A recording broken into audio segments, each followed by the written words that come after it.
Hello à tous, j'espère que vous allez bien. Je suis trop contente de vous retrouver aujourd'hui dans une nouvelle vidéo sur ma chaîne où je vais vous donner 10 habitudes qui peuvent réellement changer votre vie.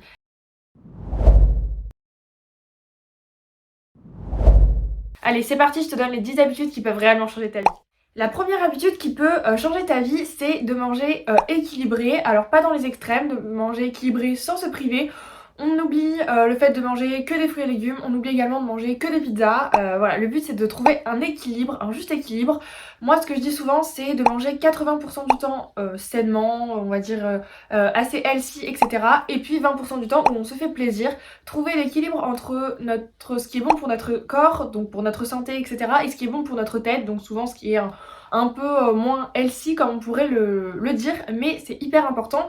Pour manger équilibré, il te suffit tout simplement de penser à équilibrer ton assiette en mettant les 3 macronutriments essentiels au bon fonctionnement de ton corps, à savoir les protéines, qu'elles soient animales ou végétales, les lipides, donc ce sont les bonnes graisses, à savoir de l'avocat, des oléagineux, du saumon, des bonnes huiles. Ensuite, pour finir, le 3e macronutriment, ce sont les glucides, donc les sucres, qu'ils soient complexes ou simples, peu importe, ça reste du sucre. Le but, c'est principalement de maximiser les glucides complexes. Le but est bien sûr d'équilibrer, de manger un peu plus de glucides complexes, mais de ne pas oublier aussi les sucres un peu plus rapides qui sont un peu importants aussi pour notre corps. Ensuite, pour manger équilibré, il faut penser aux micronutriments, à savoir les vitamines, les minéraux, les oligo-éléments, tout ça, et on les retrouve principalement dans les fruits et légumes, mais pas que, dans plein d'autres aliments. Le but est de manger équilibré, de manger varié, de manger de tout, c'est hyper important. Et bien sûr, manger équilibré te permet d'être en meilleure santé, d'avoir une meilleure énergie, une meilleure digestion, d'également d'avoir une peau bien plus rayonnante, des beaux cheveux, des beaux ongles. La deuxième habitude que je voulais vous donner dans cette vidéo, c'est de boire suffisamment d'eau, à savoir entre 1,5 litre et 2 litres d'eau par jour. 2 litres d'eau par jour, c'est mieux. En fait, pour vous expliquer, le corps il perd 2,5 litres d'eau par jour. L'alimentation nous apporte environ 1 litre d'eau par jour et donc il reste un déficit de 1,5 litre et donc c'est pour ça que quand on boit 1,5 litre d'eau en plus, on compense la balance entre notre perte quotidienne et ce qu'on prend, donc ça équilibre.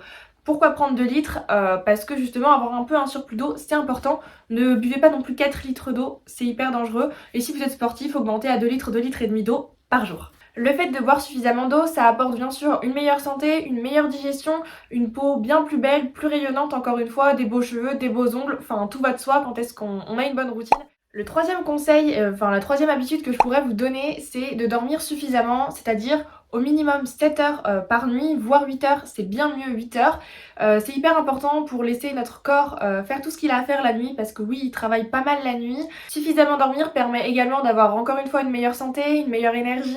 On est souvent beaucoup plus productif quand on dort mieux, beaucoup plus créatif, beaucoup plus positif également, de meilleure humeur. Ça joue sur beaucoup de choses, sur notre morale. C'est hyper important de bien dormir. La quatrième habitude que je pourrais te donner pour changer un peu ta vie, c'est de bouger au minimum une demi-heure par jour. C'est ce qui est recommandé. Après, tu peux très bien bouger, que ce soit une activité physique ou une activité sportive, que ce soit aller marcher, que ce soit faire du ménage, prendre l'escalier ou prendre l'ascenseur. Peu importe, le but c'est de bouger une demi-heure par jour. C'est hyper important pour activer notre corps. En plus de ça, cela va favoriser un bon sommeil, donc c'est un peu un cercle vertueux si vous voyez ce que je veux dire. Une meilleure énergie. Ça permet également d'éliminer toutes les toxines, d'avoir donc une plus belle peau par ce fait.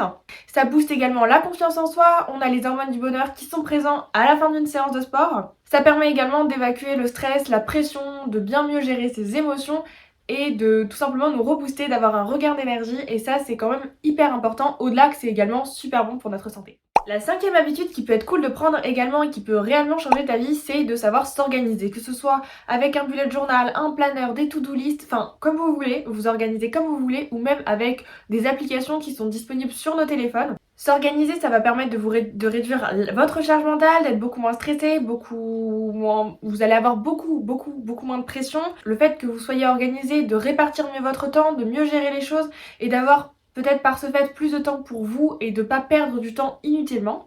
Enfin bref, en gros c'est surtout bon pour notre bien-être mental, pour notre bien-être psychologique, pour la charge mentale qui va être beaucoup moindre. C'est quand même cool de s'organiser, ça permet également de ne rien oublier, ça nous permet d'être plus productif, de savoir ce qu'on a à faire, de ne rien oublier, c'est vraiment top. Je vous conseille fortement de vous organiser. Choisissez la méthode que vous voulez, mais c'est hyper important. La sixième habitude, c'est de prendre du temps pour soi, à savoir que ce soit une demi-heure par jour, une heure par jour ou plus, ou même quelques minutes, même 10 minutes, un quart d'heure par jour. Ça vous permet de vous reposer, de déstresser un peu, de vous détendre, que ce soit après votre journée de travail, avant votre journée de travail. Ça vous permet d'avoir une meilleure santé mentale, encore une fois. Enfin, en gros, c'est top de prendre du temps pour soi, pas forcément beaucoup.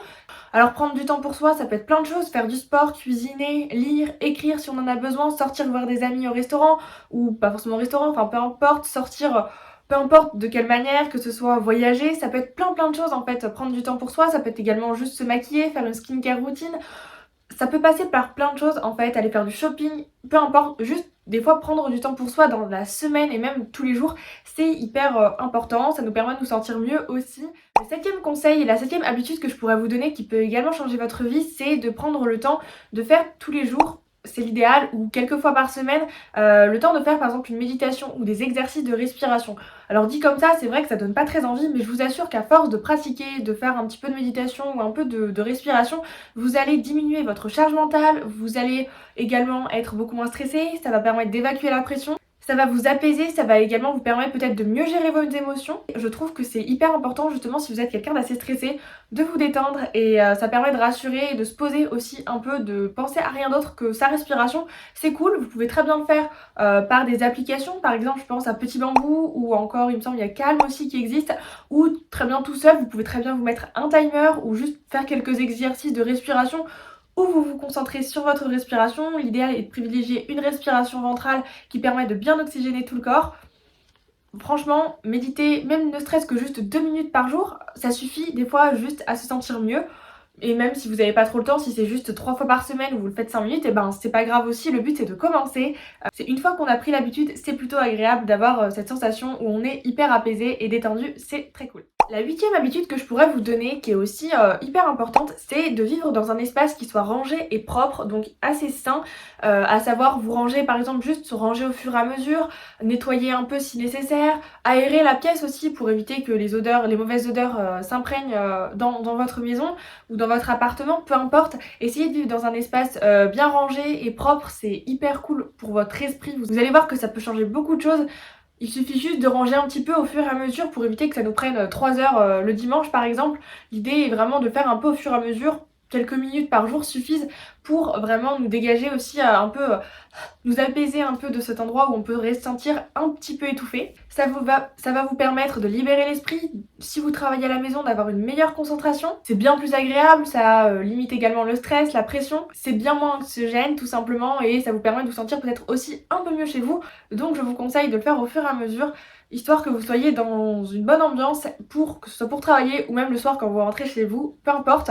C'est hyper important de bien ranger et de vivre dans un espace propre. La neuvième habitude que je pourrais vous donner, c'est tout simplement c'est de pratiquer la gratitude. Comment pratiquer la gratitude? Il existe plusieurs choses, il existe des carnets qui sont réservés un peu à ça parce qu'au début, quand on n'y connaît rien, c'est pas évident. Des carnets type The 5 Minute Journal ou encore mon carnet 6 minutes, c'est la version un peu française et qui est un peu moins chère. Moi je sais que j'ai acheté un de ces carnets qui m'a vraiment permis de voir les choses différemment. Vous allez voir que ça se fait pas en une semaine le changement, mais au bout de quelques semaines, ça peut vraiment changer votre façon de voir les choses. Vous allez être beaucoup plus positif, beaucoup moins vous plaindre. Ça va vous permettre d'être dans un mood totalement différent, de bien plus vous concentrer sur vos priorités, de voir que vous évoluez aussi. Vous allez également être forcément par ce fait beaucoup plus reconnaissant. Ça va influer en fait sur votre bien-être et sur votre morale et ça c'est vraiment top. Les carnets, que ce soit The 5 Minute Journal ou encore mon carnet 6 minutes, c'est exactement les mêmes principes. Le matin vous passez 3 minutes ou 2 à 3 minutes le matin et 2 à 3 minutes le soir seulement, donc c'est 5 minutes dans votre journée. Ce qui ne représente rien en réalité, mais qui, à force de le faire tous les jours sur du long terme, peut vraiment changer votre vie, votre façon de voir les choses et ça peut vraiment vous aider. Moi j'ai la version française, mon carnet 6 minutes, mais c'est exactement la même chose, hein. Les questions sont les mêmes le matin et le soir, c'est juste la version française et en plus de ça, elle coûte un petit peu moins cher, elle doit coûter 10-12 euros de moins que The 5 Minute Journal. C'est à peu près la même chose. Si vous voulez pas acheter justement ce genre de carnet, vous prenez juste un carnet, tous les matins vous notez 3 choses pour lesquelles vous êtes reconnaissant, qu'est-ce qui pourrait faire que cette journée soit juste incroyable, et puis par exemple une affirmation positive, par exemple j'ai confiance en moi, et puis le soir vous prenez le temps d'écrire 3 choses positives qui se sont passées dans votre journée, qu'est-ce que vous avez fait de bien pour quelqu'un, par exemple juste tout simplement vous avez souri à quelqu'un, vous avez aidé quelqu'un à un moment donné ou autre, et vous finissez par qu'est-ce que vous pourriez améliorer, et vous faites ça tous les jours. Prendre juste un carnet comme ça marche aussi très bien, mais pratiquer la gratitude va vraiment changer votre vie. La dernière habitude à prendre, c'est une habitude que je trouve qu'on n'en parle pas assez, c'est d'arrêter le téléphone dès le matin au réveil et le soir juste avant d'aller se coucher. Alors l'idéal par exemple c'est le matin, vous vous réveillez, vous allez prendre votre petit déjeuner, vous faites votre skincare routine, etc. Et vous allumez et vous regardez votre téléphone qu'après, environ une demi-heure après par exemple, vous êtes réveillé. Ça vous permet de vous réveiller sans les écrans, de laisser le temps à votre corps de bien se réveiller, de bien émerger, et surtout vos yeux principalement. Et puis le soir, l'idéal c'est pareil, une demi-heure avant d'aller se coucher, d'éteindre votre téléphone, de le mettre en mode avion ou comme vous voulez, pour vraiment favoriser aussi le sommeil. Vous allez avoir un meilleur sommeil, mieux dormir, mettre moins de temps à vous endormir. Justement, l'idée est vraiment de couper avec le téléphone, qui déjà ce sont des ondes qui sont pas ouf pour notre santé, ça on le sait, donc de limiter les ondes, et en même temps ça vous permet aussi de faire une pause des écrans, c'est hyper important pour votre santé. J'en ai terminé avec les 10 habitudes qui peuvent réellement changer votre vie. N'hésitez pas à les appliquer, à me dire laquelle vous voudriez faire en premier. Si vous en faites déjà, lesquelles, dites-les moi en commentaire, ça m'intéresse de savoir. Et j'avais une question pour vous, est-ce que ça vous intéresserait que je fasse une vidéo où je vous explique comment mettre en place une habitude, vous expliquer quels sont mes petits conseils, mes petites astuces pour réussir à mettre en place une habitude, qu'elle dure dans le temps aussi, de pas prendre une habitude qui dure 3 semaines et après arrêter, justement, vous expliquer comment faire pour que l'habitude reste vraiment dans le temps. Dites-moi ça dans les commentaires si ça vous intéresse que je fasse une vidéo sur les habitudes. Je vous ferai cette vidéo si ça vous intéresse, mais dites-le moi dans les commentaires. J'espère que cette vidéo vous a plu, n'hésitez pas à la liker, à vous abonner et à commenter. Vous pouvez même également activer la petite cloche pour avoir les notifications dès que je sors une nouvelle vidéo. Moi en tout cas, je vous dis à mercredi prochain, 18 h sur ma chaîne. En attendant, prenez soin de vous. Bye!